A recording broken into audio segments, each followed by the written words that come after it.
हा किल्ल्याचा प्रवेशद्वार आहे. इथून आता तुम्ही एंट्री केली. किल्ल्याच्या डाव्या बाजूला 2 पाण्याच्या टाक्या आहेत. उजव्या बाजूला तुम्ही वळल्याच्या बाजूमध्ये या साईडला 2 बलाढ्य बुरुज आहेत. म्हणजे एकावर एक दुहेरी तटबंदी. इथे समोर आल्याच्या बादमध्ये आता तुम्हाला जे युनेस्कोच्या यादीमध्ये जे आपले 12 गड किल्ले जे समावेश झालेले आहेत त्याचं प्रदर्शन आपण इथे ठेवलेलं आहे हॉलमध्ये. त्याच्या समोर आल्याच्या बादमध्ये तो बुरुज आहे. त्याच्या समोर आल्याच्या बादमध्ये तुम्हाला इकडं नदी साईडनं भुयारी मार्गाचा आहे. भुयारी मार्ग आहे. इथून प्रवेश केल्यानंतर किल्ल्याच्या मधामध्ये तुम्हाला एंट्री करता येते. समोर गेल्याच्या बादमध्ये तुम्हाला इकडे छत्री बुरुज आहे.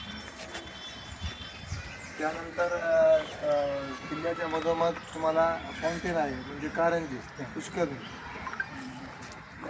नंतर या साईडला पण एक जुनी पुष्करणी आहे, पण तिकडं आपल्याला जाता येणार.